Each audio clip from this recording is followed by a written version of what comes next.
Olá! Em nosso programa Temas Transversais de Cidadania de hoje, voltamos a falar sobre o indigenismo. Lembrando que nos dois programas anteriores, esse é o nosso terceiro programa, esse tema indigenismo ele foi introduzido por conta da necessidade de que as licenciaturas tratem da lei número 11.645, que é de 2008, pedindo que as licenciaturas façam o trabalho sobre temas transversais, de modo específico, sobre história e cultura afro-brasileira e história e cultura indígena. Para falar sobre indigenismo, hoje nós temos aqui a presença de nossa colega, nosso terceiro encontro entre colegas, Estela Teles. Bem-vinda mais uma vez, Estela. Muito obrigada. Veja, para a gente retomar a nossa conversa, eu gostaria que nós conversássemos um pouco hoje sobre a questão da situação de diversidade étnica no Brasil. E essa diversidade étnica, especificamente, de modo mais específico, sobre a diversidade étnica indígena. Parece-me que há muitos mal-entendidos, ou pelo menos o senso comum tem um entendimento equivocado da cultura indígena brasileira. O que você poderia dizer para a gente sobre isso? Ok. Bom, realmente esse é um tema bastante vasto. Não poderíamos pensar diferente se a gente considerar toda a historiografia de um país novo, nosso país, de pouco mais de 500 anos, mas um país quase continental. E com uma presença humana muito diversificada desde o início. Então, de fato, pensar em diversidade cultural no país é um prato cheio. Olha, quando a gente pensa especificamente com relação aos índios brasileiros, ou melhor, politicamente falando, aos índios no Brasil, a gente, em geral, tem uma ideia de imediato dos tupi. A gente pensa logo, vem logo à nossa mente a ideia, os índios tupi, como os únicos índios habitantes no Brasil, historicamente e atualmente habitantes no Brasil. Sem dúvida. Esse todo mundo sabe que é indígena no Brasil. E quando a gente fala de língua indígena, se fala do tupi, como se fosse uma língua indígena, quando de fato não é. Tupi não é uma língua, e sim um agrupamento de línguas e, naturalmente, de culturas. Então, essa situação, talvez para a gente compreender melhor o estado atual dessa nossa situação, a gente precisa de alguns dados que remontem à história dos primeiros contatos no país. A gente sabe que também o que justifica um pouco essa compreensão dos tupi como os únicos índios do país, a gente sabe que o litoral, todo o litoral do país era ocupado majoritariamente por povos de línguas tupi, ou seja, povos de etnias tupi. Então, havia provavelmente uma ou mais línguas, mas pelo menos, a gente não tem tantos registros históricos, mas seguramente havia uma larga língua com muita variedade que ocupava todo o litoral. Que vem de todo o Nordeste até o Sul. E todos os contatos iniciais que foram travados, uma vez que a colonização se deu através dessa costa leste do país, então todos os contatos foram travados majoritariamente também com povos tupi. E aí ficou essa compreensão para a gente de que o que temos é índio tupi.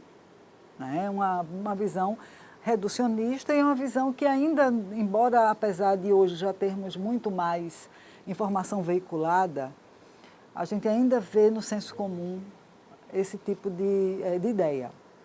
Então, pensando um pouco na história do país, a gente sabe que, de início, o contato foi travado, sobretudo, com os povos tupi, que no interior do país, a gente tinha povos de diversas línguas diferentes, e uma riqueza realmente bastante marcada a partir dos registros históricos das missões, de diferentes missões, jesuítas, capuchinhas. A gente tem um relato de uma profusão de línguas diferentes, convivendo em um espaço relativamente pequeno, se a gente pensar na área de abrangência dessas missões. Então, a gente tem essa realidade. E a gente tem uma tentativa de corresponder, que é dificílima, mas de tentar juntar informações que vêm do nosso passado pré-colombiano, digamos, né, antes de os europeus chegarem aqui, ou seja, nossos vestígios, nossas informações arqueológicas, com o que a gente encontrou aqui há mais de 500 anos. É muito difícil, essa correspondência não é fácil, ela é muito questionada, inclusive, mas o que a gente sabe é que temos registros confiáveis de que a gente tem ocupação humana no Brasil de mais de 40 mil anos. E se isso é assim, a gente tem gente falando línguas há mais de 40 mil anos nesse país. Essa correspondência num sucedâneo do tempo é impossível entre quais eram os povos e as culturas e que ocupação efetiva arqueológica era aquela. Mas o que a gente herdou de registro do período histórico já, com a ocupação europeia, nos deu a condição de estimarmos um quantitativo de línguas para há mais de 500 anos. Então, um professor já falecido hoje, faleceu este ano, inclusive, um professor emérito da Universidade de Brasília, e que foi um dos responsáveis para a abertura e o avanço dos estudos de línguas indígenas no país, o professor Arion da Linha Rodrigues, originário do Paraná, e trabalhou no Museu Nacional, na Unicamp e, finalmente, na UNB, em Brasília. Ele, em seus estudos, é especialista em línguas indígenas, era um comparatista, ele estimou, a partir de documentos históricos, em uma área onde havia, a partir de documentos que relatavam a existência de um número de línguas em uma região restrita, ele estimou um número e projetou para o resto do país. Então, desse seu estudo, que é confiável, ele traz uma plausibilidade em si, em seu método, ele encontrou um número que precisamente diz respeito a 1.175 línguas existentes há mais de 500 anos. Então, se a diversidade linguística seria desta ordem, estimada desta ordem, também o comportamento cultural, as especificidades de cada grupo, pois não? Sem dúvida. Então, por que essa impressão de que nós temos uma cultura indígena brasileira? Pois é, a impressão de fato decorre desse contato. Os tupi eram povos bastante extensos, que ocupavam toda a ala da costa. Então, esses contatos todos foram, em sua maioria, travados com eles. A herança que a gente tem, a herança linguística que a gente tem de empréstimo lexical, as palavras que foram nativizadas, indígenas, no português, em sua grande maioria, advém de línguas tupi, né? Ou advém de língua tupi ou do tupinambá, o tupi antigo, que habitava a costa. Então, de maneira que esse conhecimento incipiente, esse conhecimento primeiro, que nos ficou ao longo dos séculos, associado naturalmente a um tipo de comportamento que fazia parte daquele momento histórico, até pelo menos a meados do século XX, de rejeição com relação ao índio, né? De uma perspectiva de ver o índio como uma figura, a partir de um estereótipo, e de um preconceito como um ser menor. Vê só, eu gostaria que você então dissesse o seguinte, Estela, se essa diversidade linguística, essa diversidade de grupos étnicos, grupos indígenas, ou seja, etnias, não é? Assim que a gente pode dizer, isso só enfatiza a necessidade de que de fato se venha a conhecer essa história, que é nossa história, a história do Brasil como uma nação. Uma lei, essa lei de que falei, ela é 11.645, ela é de 2008, quer dizer, através de uma lei, o Ministério da Educação quer que nós, enquanto academia, dediquemos a devida atenção aos temas, e especificamente ao tema, ao indigenismo, à cultura indígena. Bem, independente da gente poder fazer uma reflexão de que estamos atrasados, isso deveria já fazer parte da nossa cultura há muito tempo, o que importa é que nós comecemos a fazer isso. E aí o que eu gostaria de ouvir de você é qual é a melhor forma da gente começar a tratar dessa realidade multicultural num curso de formação de letras. Letras, em princípio, é um curso que vai tratar de língua, de literatura de língua, então literatura indígena. Qual seria a melhor forma de darmos início, de introduzirmos os nossos licenciandos ao tema do indigenismo? Eu acho sua pergunta muito pertinente e provavelmente um primeiro passo seria o de apresentar a realidade atual dessas etnias, a realidade atual das culturas indígenas e a realidade atual, portanto, linguística. Se a gente tinha mais de 1000 línguas no passado, hoje nós temos 160, 180 línguas. É um número ainda, claro, perdemos muitíssimo, mas perdemos mais de 80% das línguas e, portanto, das culturas e dos povos.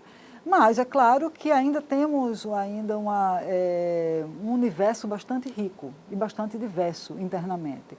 Então, acredito que um primeiro momento, um primeiro passo, seria incorporar essas informações que revelam a realidade do país, porque não é a realidade do índio, é a nossa realidade.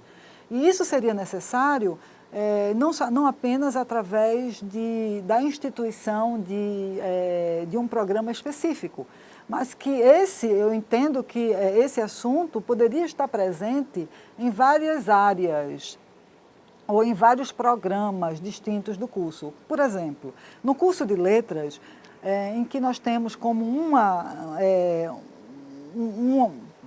digamos que a espinha dorsal, se a gente pode pensar em uma bifurcação da espinha dorsal, a gente tem uma área para as letras, uma área da linguística e uma área das literaturas ou da teoria literária nesse sentido.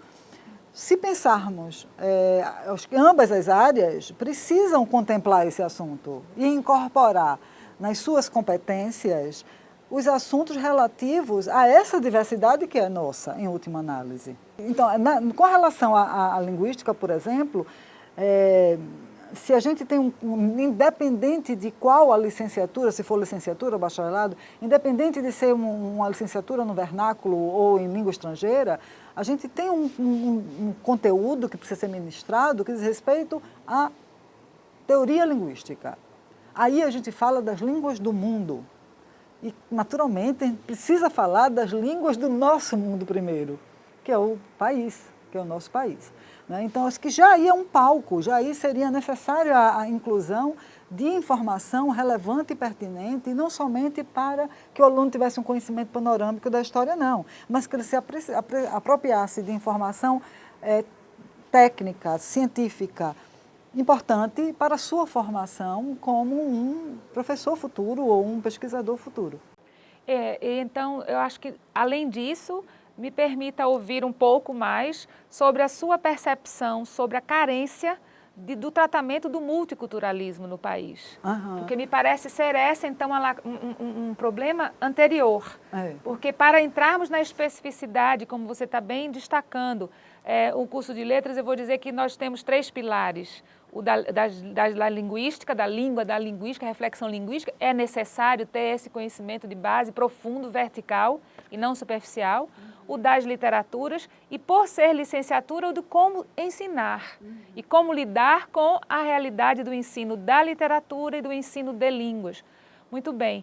Nesse sentido, uma lei que vem pedindo que os licenciantes, que os cursos de licenciatura tratem do tema História e Cultura, me parece que ainda ficou uma lacuna, porque ele diz História e Cultura afro-brasileira e indígena, mas nós somos um país de um multiculturalismo ímpar. Nós não somos um país puro, vamos dizer, de cultura única. Cultura nunca é pura, como disse Anco, nosso colega, num outro programa, a cultura é suja, a cultura que é asséptica, ela é nazista.